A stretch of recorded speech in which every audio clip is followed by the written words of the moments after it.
Dalam nama Bapa dan Putra dan Roh Kudus. Amin. Maria diberi kabar oleh malaikat Tuhan bahwa ia akan mengandung dari Roh Kudus. Salam Maria, penuh rahmat Tuhan sertamu, terpujilah engkau di antara wanita dan terpujilah buah tubuhmu Yesus. Santa Maria Bunda Allah, doakanlah kami yang berdosa ini sekarang dan waktu kami mati. Amin. Aku ini hamba Tuhan, terjadilah padaku menurut perkataanmu. Salam Maria, penuh rahmat Tuhan sertamu, terpujilah engkau di antara wanita dan terpujilah buah tubuhmu Yesus. Santa Maria Bunda Allah, doakanlah kami yang berdosa ini sekarang dan waktu kami mati. Amin.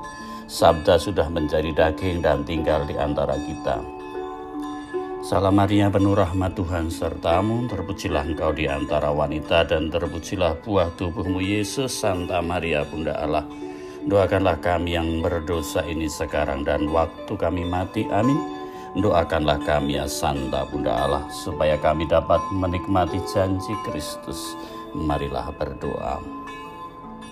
Ya Allah, karena kabar malaikat kami mengetahui bahwa Yesus Kristus Putramu menjadi manusia, curahkanlah rahmat-Mu ke dalam hati kami, supaya karena sengsara dan salibnya kami dibawa kepada kebangkitan yang mulia, sebab Dialah Tuhan pengantara kami. Amin.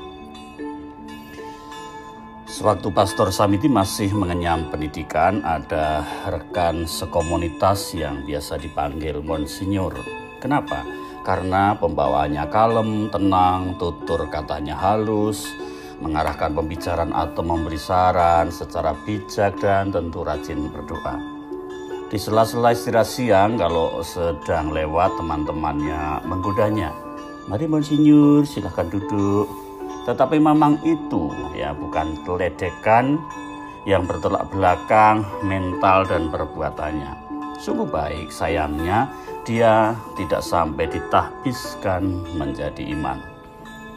Hampir tiap angkatan dicari sosok Monsinyur. Kalau cocok, kalau sosok satu sudah tidak ada. Semacam aklamasi angkatan. Malahan pernah terjadi sewaktu duduk santai dan rame-rame mengundang Monsinyur tanpa disadari Monsinyur pilihan rekan-rekan itu, Monsinyur yang asli yaitu Bapak Uskup, memang betul-betul lewat. Tetapi si Monsinyur pilihan itu tetap saja menjawab sapaan, "Ya Romo-Romo muda." Sejak kejadian itu tidak lagi boleh ada gelar Monsinyur.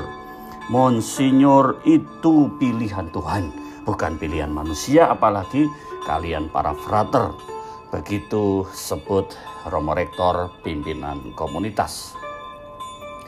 Kepemimpinan gereja meneruskan kepemimpinan para rasul. Uskup dipilih dan ditahbiskan untuk menggembalakan umat. Kitab Hukum Kanon 375 paragraf 1 menyebutkan bahwa para uskup yang berdasarkan penetapan ilahi adalah pengganti-pengganti para rasul lewat Roh Kudus yang dianugerahkan kepada mereka. Ditetapkan menjadi gembala-gembala dalam gereja, agar mereka sendiri menjadi guru dalam ajaran, iman dalam beribadah, dan pelayan dalam pemerintahan. Karenanya dalam melaksanakan karya sebagai pimpinan dalam diosesnya, uskup dibantu oleh berbagai perangkat seperti kuria, dewan moneter, dewan pastoral, dewan imam, dan sebagainya. Dalam melaksanakan karya pastoral itu, tiap daerah disebut sebagai paroki, wilayah teritorial di mana komunitas umat beriman dibentuk, melaksanakan karya keselamatan, digembalakan oleh uskup yang dalam pelaksanaannya mempercayakan pada pastor paroki. Dalam fungsi terikat teritorialnya, pastor paroki dapat disebut sebagai uskup kecil. Ia menjadi gembala melaksanakan resah pastoral komunitas yang dipercayakan kepadanya di bawah otoritas uskup yang dipanggil mengambil bagian dalam pelayanan Kristus untuk menjalankan tugas-tugas mengajar, menguduskan, dan memerintah bagi komunitas tersebut dengan kerjasama juga dengan para imam lain atau diakon dan bantuan umat beriman. Bandingkan KHK 519. Karena teritorinya, ia adalah wakil uskup untuk di wilayah tersebut. Namun, ia tidak bisa bertindak semaunya karena mesti melayani umat dengan segala keterbatasan dan kekurangannya. Yang terutama adalah niat mempersembahkan hidupnya secara total untuk pelayanan gereja. Gembala ini milik gereja dan karenanya berkarya bagi gereja, bukan dirinya sendiri. Berkah dalam Bapa dan Putra dan Roh Kudus. Amin.